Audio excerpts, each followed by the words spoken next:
He stood in the marble lobby of the most powerful corporate headquarters in America, a $90 billion empire built floor by floor, decision by decision, sacrifice by sacrifice.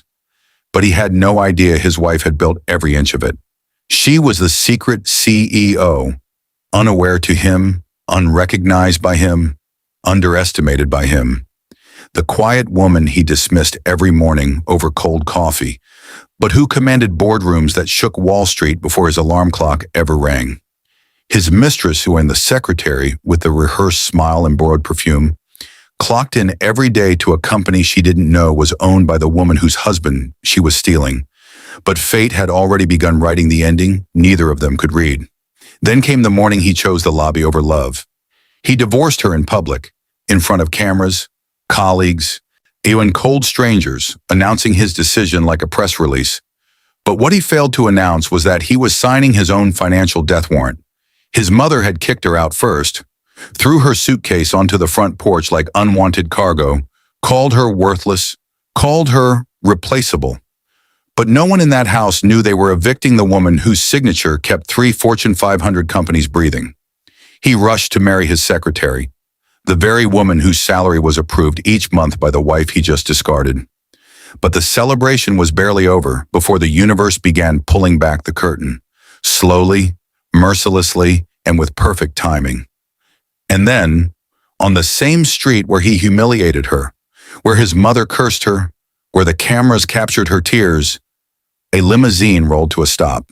And then came the sound no one expected, the heavy rotation of a helicopter descending from above, sent not by coincidence, but by a $90 billion empire responding to its CEO's first distress call.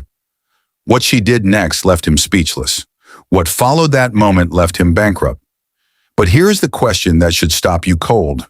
How do you divorce a woman in public and not know she owns the company your mistress works for? How does a mother throw out a daughter-in-law and not know she is evicting a billionaire? And what kind of woman says nothing, endures everything, then lets a helicopter and a limousine do all the talking? Dear viewers, this story will teach you that silence is not weakness. It is strategy. It will show you that the most powerful person in the room is often the one being underestimated. When you will learn the true cost of arrogance, disloyalty, and the danger of judging people by what they carry, not who they are. As you watch, ask yourself, what would you have done differently? Drop your answers in the comments. I want to hear your lessons. And if this story moves you, educates you, or makes you think twice, subscribe now, because more powerful, life-changing stories like this are coming every week. Don't miss a single one.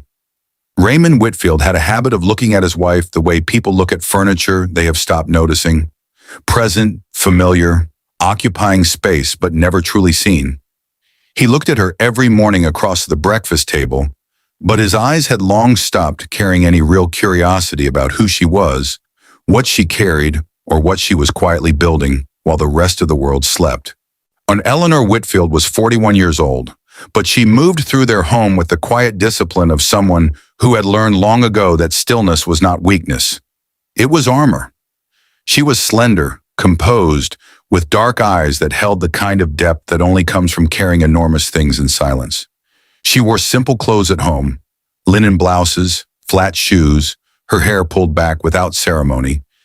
But Raymond had never once asked himself why a woman who dressed so plainly always seemed to command every room she entered without raising her voice. He had stopped asking questions about Eleanor years ago, but that was his first and most costly mistake.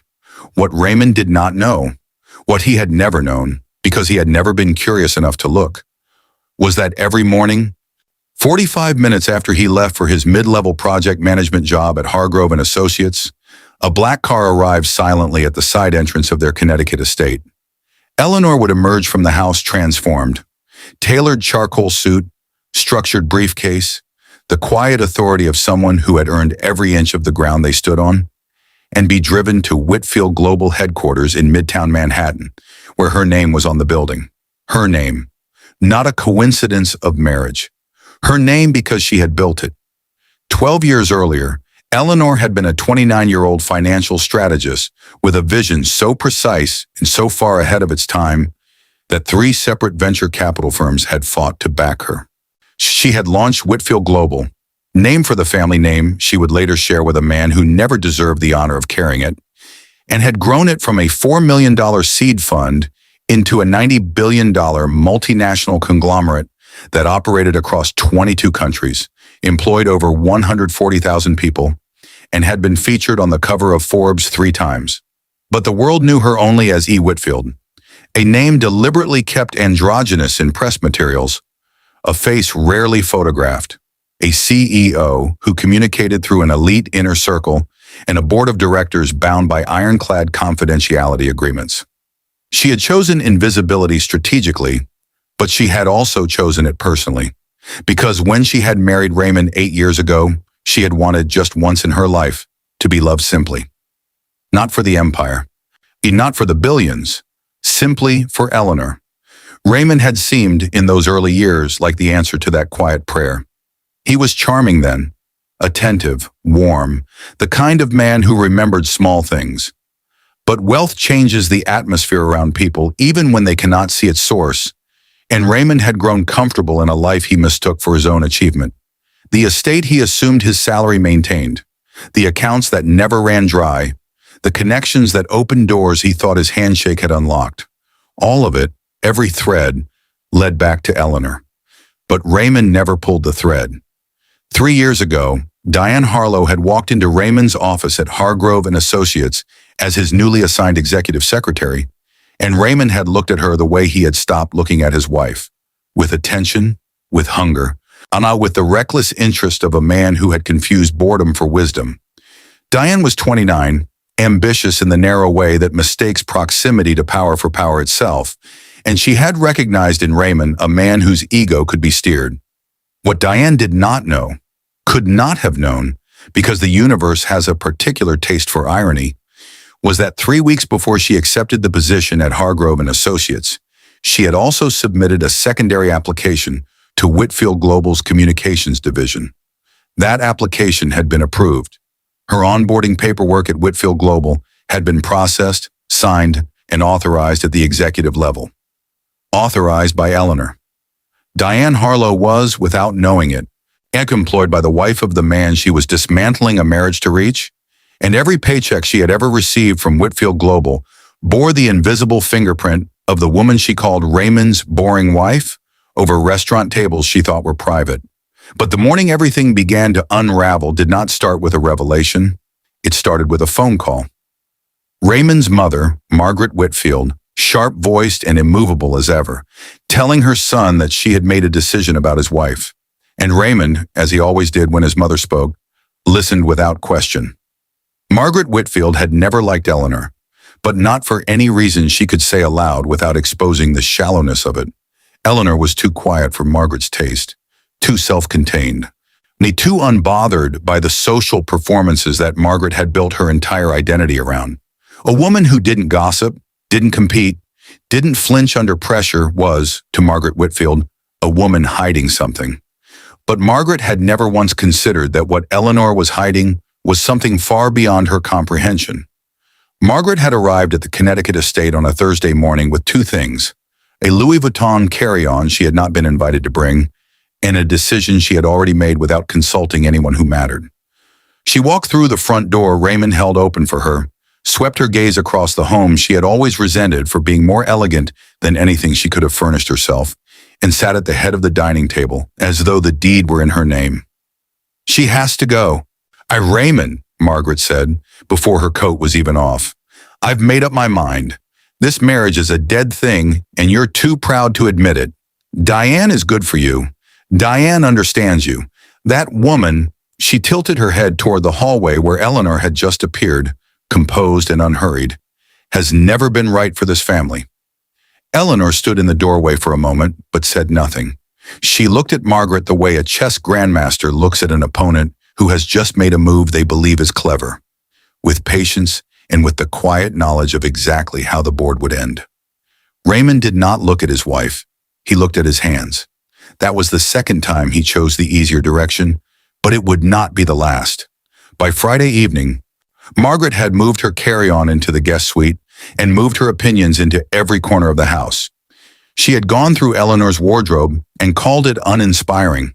She had criticized the way Eleanor organized the kitchen, the way she answered phone calls, always briefly, always stepping out of the room, and the way she never seemed rattled, which Margaret interpreted as coldness, but which was, in truth, the practiced calm of a woman who negotiated nine-figure deals before most people had finished their morning coffee. On Saturday morning, Margaret told Eleanor to pack a bag. "You can come back for the rest," Margaret said, standing in the bedroom doorway with her arms folded. Raymond standing half a step behind her, like a shadow that had forgotten how to act independently. "We'll have the papers drawn up. Raymond has already spoken to his attorney." Eleanor looked at Margaret. Then she looked at Raymond. Really looked at him, the way she had not allowed herself to in years. Searching perhaps for one last trace of the man she had married, the man who had once held her hand in a rainstorm outside a restaurant in Boston and told her she was the most remarkable person he had ever met. There was nothing there. Just a man who had chosen comfort over courage, and a mother who had chosen control over wisdom. Eleanor nodded once. She pulled a single pre-packed overnight bag from the closet, already prepared, as though she had known this morning was coming, and walked out of her own home without a single tremor in her step, but not before pausing at the front door and looking back at the house with the expression of someone closing a chapter they had already finished reading. Raymond had chosen Aurelius, the most visible, most photographed restaurant in Greenwich, for the divorce, but Eleanor had not known that when his attorney called to request her presence for a brief formality. She arrived at noon in a simple ivory blouse and dark trousers, calm and punctual, and was led to a table near the center of the dining room where Raymond was already seated. Diane Harlow was at a table 12 feet away, facing them directly. It was not a coincidence, but Eleanor's expression did not change when she saw her. Raymond slid the envelope across the white linen tablecloth without preamble, without eye contact, without the basic human decency of lowering his voice. "Honorana, I think we both know this is right," he said, loud enough for the two adjacent tables to hear, loud enough for the couple near the window to turn their heads. "I've moved on, Eleanor. I think it's time you did the same." A woman at the next table gasped softly. A man near the entrance stopped chewing. Eleanor looked at the envelope. She looked at Raymond. She looked briefly and deliberately at Diane, who dropped her gaze immediately, her manicured fingers tightening around her water glass. And then Eleanor did something that Raymond had not prepared for, that Diane had not prepared for, that no one in Aurelius' restaurant that afternoon had prepared for. She smiled. Not the smile of someone defeated, not the brittle smile of someone holding back tears. It was the slow, settled smile of someone who had just watched the last obstacle between themselves and their destiny remove itself voluntarily. The smile of a woman who knew something the entire restaurant did not. She picked up the envelope, slid it into her bag without opening it, stood with the unhurried grace of someone in no danger whatsoever, and said quietly enough that only Raymond could hear, "You have no idea what you just set free." Then she walked out of Aurelius into the pale afternoon light, flagged no car, made no call, and disappeared around the corner. While Raymond sat at the center of the restaurant he had chosen for her humiliation, suddenly and inexplicably cold, as though the temperature in the room had dropped the moment she left it. Diane crossed the room and sat in Eleanor's vacant chair, but even she, in the flush of what felt like victory, noticed that the seat was not warm. 2 blocks away, Eleanor turned a corner, stopped walking, and allowed herself exactly 4 seconds of stillness. 4 seconds in which her composure fractured, just barely, just privately, just enough for a single slow breath that carried 12 years of patience, sacrifice, and silent love out into the Connecticut afternoon air. Then she straightened. Then she reached into her jacket pocket, not her bag, her jacket pocket, and pulled out a phone. Not the personal phone Raymond knew about, the other one, the one with the direct line to her chief of staff at Whitfield Global. "Clear my schedule for Monday," she said when the line connected, "and tell the board I'm done being invisible." She ended the call. Il looked up at the sky above Greenwich, a sky that seemed, in that moment, wide enough to hold everything she was about to reclaim, and walked forward. Monday morning arrived in Manhattan the way significant mornings always do. Ordinary on the surface, historic underneath. The streets were loud with the usual rhythm of the city, but inside the glass tower on Fifth Avenue, whose lobby bore the name Whitfield Global in letters 3 feet tall, something had shifted before the first elevator opened. Eleanor's chief of staff, a precise and unflappable woman named Carolyn Voss, had sent one internal memo to the board of directors at 6:47 a.m. It contained 11 words. E. Whitfield will be entering the building publicly this morning. Prepare accordingly. By 8 a.m., every senior executive on floors 30 through 42 had read it. By 8:15 a.m., the board of directors was assembled in the executive conference room on the 40th floor, straightening ties and collecting composure. Because in 12 years of working for Eleanor Whitfield, not one of them had ever received a memo like that. Because in 12 years, Eleanor had never once walked through the front entrance. She had always used the private entrance, always arrived in the black car, always kept the boundary between her public silence and her private authority clean and uncrossed, because she had been protecting something or someone who, as of Friday afternoon in a Greenwich restaurant, had made that protection unnecessary. At 8:31 a.m., the revolving doors of Whitfield Global's main lobby turned and Eleanor walked in. She wore a deep navy suit that she had never worn to the side entrance, had never worn in the black car, had never worn anywhere Raymond might have seen. A suit that had been waiting in her office wardrobe for a morning exactly like this one. Her hair was down. Her stride was unhurried but absolute.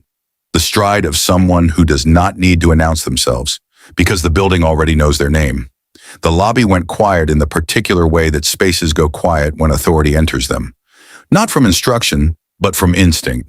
The receptionist, a young man named Patrick, who had worked the front desk for 2 years and had never once seen the CEO in person, stood without meaning to, a reflex like standing for a national anthem. Eleanor looked at him with the same warmth that she had always carried beneath everything else and said, "Good morning, Patrick. You can sit down." He sat, but he did not stop staring. She crossed the lobby, stepped into the executive elevator, and as the doors closed, she looked straight ahead with the expression of a woman who had just finished one life and was walking without hesitation into the next. On the 19th floor in the communications division, Diane Harlow arrived at 8:45 a.m., carrying a coffee she had treated herself to, wearing a new blouse she had bought over the weekend to celebrate what she believed was the beginning of her real life. She had spent Saturday evening with Raymond, Sunday morning with Raymond's mother, who had embraced her with the warmth she had withheld from Eleanor for 8 years, and she had arrived at work that Monday morning feeling, for the first time, like a woman who had won. She settled at her desk, opened her computer, and found an internal company-wide memo waiting at the top of her inbox, sent at 6:47 a.m., before she had even woken up. She read it once, then she read it again. E. Whitfield will be entering the building publicly this morning. She frowned at the name, but only the way you frown at something familiar that you cannot immediately place. The way a word looks strange when you stare at it too long. She clicked on the sender profile. Caroline Voss, Chief of Staff to the CEO. She clicked on the CEO profile. The page loaded slowly, but the photograph loaded first. Diane Harlow's coffee cup met the desk at an angle, but she did not notice. She did not notice because she was staring at a professional photograph of Eleanor Whitfield. Her Eleanor, Raymond's Eleanor, weren't the woman she had dismissed across restaurant tables and whispered about in borrowed confidence. Seated at the head of a boardroom table, with the quiet authority of someone who had never needed to raise her voice to own every room she entered. The name beneath the photograph read, Eleanor Whitfield, Founder and Chief Executive Officer, Whitfield Global Enterprises. Estimated net worth, $90 billion. The floor beneath Diane's chair did not move, but she gripped the desk as though it had. Across town in the Connecticut estate that Eleanor had walked out of 3 days earlier, Raymond Whitfield was eating breakfast and feeling for the first time in years entirely satisfied with himself.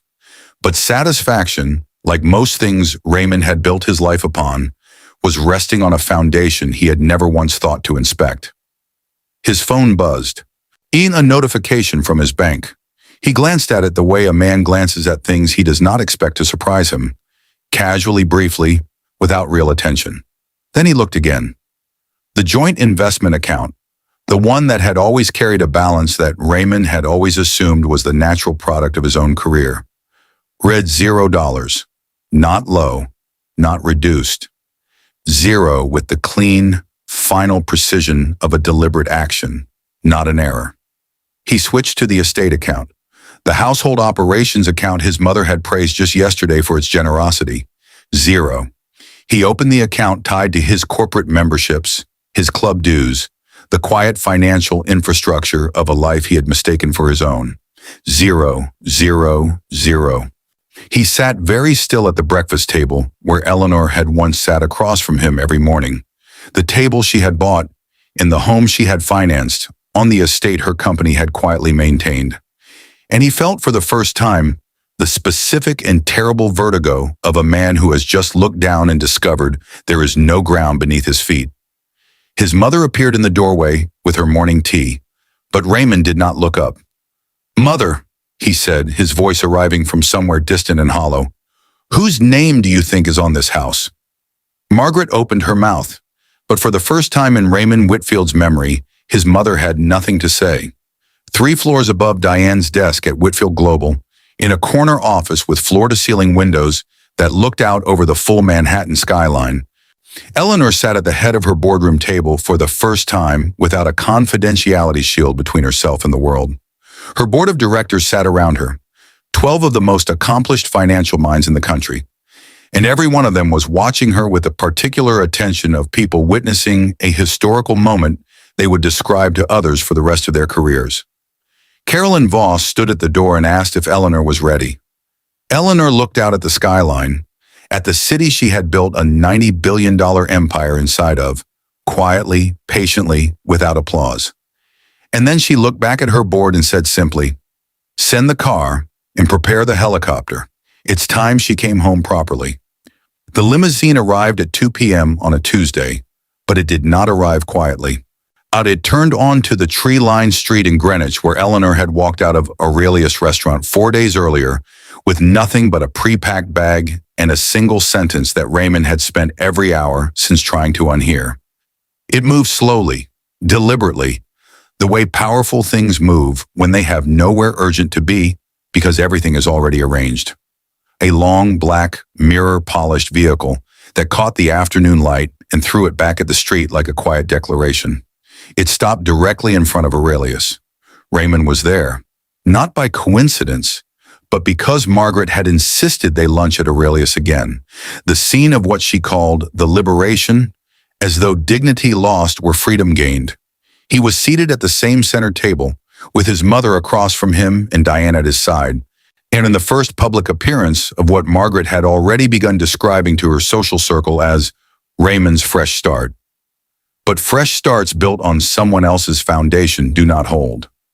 Raymond saw the limousine through the restaurant window first, saw it and felt nothing, because men who have never earned what they possess rarely recognize the symbols of real power when those symbols are not pointed at them. He looked away. He reached for his water glass. Then the sound began.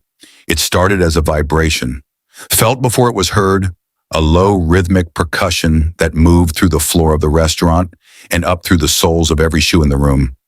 The chandelier above the center table trembled, almost imperceptibly, but enough. Conversation stopped. Heads turned toward the windows. The sky above the street, which had been pale and unremarkable, was suddenly occupied. A helicopter descending with the unhurried authority of something that had been sent, not summoned, its body bearing the 2 letters that made Raymond's water glass stop halfway to his mouth. W.G. Whitfield Global. It landed in the wide intersection 200 feet from Aurelius, an intersection the Greenwich Traffic Authority had apparently been notified to clear, because it was clear, because when you operate a $90 billion company, the world makes room for you, and the rotor wash moved through the street like an announcement, pressing against the restaurant windows, lifting the edges of tablecloths, reaching inside the room where Raymond sat and touching every person in it.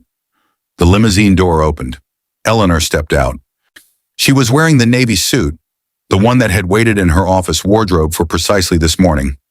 And she stood on the Greenwich sidewalk outside Aurelius' restaurant with the full, unshielded, unhidden authority of the woman she had always been, but had chosen, out of love, to keep private.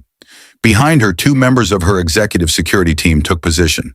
Caroline Voss stood at her left shoulder with a structured leather portfolio. The helicopter idled in the intersection, its rotors slowing but not stopping, because this was not a long stop. This was a moment, choreographed not for spectacle, but for truth. The entire street had stopped. Pedestrians stood still. A delivery driver sat in his truck with the window down, watching. Three people on the sidewalk had their phones raised, but not for the reason people usually raise phones outside restaurants. Not for food, not for vanity, but because they were witnessing something that felt, instinctively, like history. Inside Aurelius, Raymond stood up from the center table. He did not decide to stand. His body stood without his permission, the way bodies respond to things the mind has not yet processed. Margaret's teacup hovered between the saucer and her lips, suspended, forgotten. Diane could not move at all. Eleanor did not look at the restaurant immediately. She looked at the street, at the ordinary, indifferent, beautiful street where she had once walked away from 12 years of marriage with 4 seconds of private grief and a phone call that changed everything. And she breathed it in, just once, with the way you breathe in a place you are seeing clearly for the first time. Then she turned and looked through the restaurant window. She found Raymond's eyes without searching for them, the way people who have shared years always find each other in a crowd, by instinct, by the particular gravity of shared history. She looked at him for a long, still moment, long enough for him to see, without any possibility of misunderstanding, exactly who she was, exactly who she had always been, and exactly what he had signed away in the same restaurant 4 days ago. She did not smile this time. She did not need to. She simply held his gaze for 3 seconds, unhurried, unafraid, unbroken. And then she looked away from him, the way you look away from something you have finished with completely, and turned toward Caroline Voss. "Was the Hargrove account," Eleanor said, her voice carrying the particular quiet of someone who does not need volume to command attention. "Proceed with the acquisition." Caroline nodded once and opened the portfolio. What Eleanor had not said to Raymond, what she had never needed to say, because the document said it with the clean, irrefutable language of financial law, was that Hargrove and Associates, the mid-level firm where Raymond had spent 8 years believing he was building a career, had been quietly acquired by Whitfield Global subsidiaries over the preceding 18 months. The acquisition had been finalized on the same morning Eleanor had walked out of the Connecticut estate with her pre-packed bag, finalized and held, deliberately held, for the right moment. That moment was now. By 3 p.m., Tuesday, Raymond's position at Hargrove and Associates was formally dissolved in the restructuring that followed the acquisition announcement. By 4 p.m., the Connecticut estate, held in a property trust that Eleanor's attorneys had structured 8 years ago, a detail Raymond had signed without reading at a closing he had attended with champagne confidence, reverted fully to Eleanor's sole ownership. By 5 p.m., Raymond's attorney called to inform him that every financial instrument, every account, every asset he had believed was jointly held had been established, maintained, and legally structured under Eleanor's corporate umbrella, and that his claim to any of it was, in the precise language of the law, non-existent. He was not merely left without comfort, he was left without foundation, because the foundation had always been hers, and she had simply finally stopped holding it beneath him. Diane Harlow tendered her resignation from Whitfield Global by email at 4:47 p.m., but her resignation was declined by Caroline Voss with a single line. Ms. Harlow's employment contract includes a non-disclosure and non-compete clause enforceable for 5 years. HR will be in touch. She sat in her apartment that evening, the apartment whose lease Raymond had promised to help upgrade in a future that no longer existed, and stared at a wall, understanding, perhaps for the first time, that she had spent months dismantling a woman she had never actually seen, that the wife she had called boring had signed her paychecks, that the marriage she had celebrated destroying had been the only thing standing between Raymond and the financial reality he was now standing inside, alone, With no inheritance of competence to fall back on.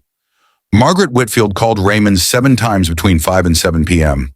He answered the third call, but there was nothing useful either of them could say to the other, because Margaret had thrown a billionaire off her son's porch and called it good mothering, and Raymond had divorced the architect of his entire life in public and called it courage, and now both of them were sitting in the wreckage of decisions made in arrogance, discovering too late that arrogance has no structural integrity. Eleanor did not watch any of it unfold. She was already elsewhere, in her corner office on the 40th floor of a building that bore her name, with the Manhattan skyline spread before her like a map of everything she had built without applause. Reviewing the quarterly projections her board had prepared, answering the emails that had accumulated during the 4 days she had given herself to grieve, and eating takeout from the Thai place 2 blocks over that Caroline always ordered from when board meetings ran past 8. She was, by every measure that mattered, exactly where she had always been, but she was finally, completely and without apology, visible. She looked out at the skyline a final time before closing her laptop, and she thought, not of Raymond, not of the restaurant, not of the helicopter or the limousine or the street where she had allowed herself 4 seconds of grief, but of the 29-year-old woman who had sat in a borrowed office with a $4 million seed fund and a vision so precise it had frightened even the people who believed in it. That woman had built all of this, but had believed for 8 years that love required her to hide it. She would not hide anything again. The most dangerous thing you can do to a powerful person is underestimate them. But the most dangerous thing a powerful person can do to themselves is shrink for someone who was never worthy of the sacrifice. Eleanor did not destroy Raymond. Raymond dismantled himself with arrogance, with blindness, with the casual cruelty of a man who looked at something extraordinary every morning and saw nothing worth his curiosity.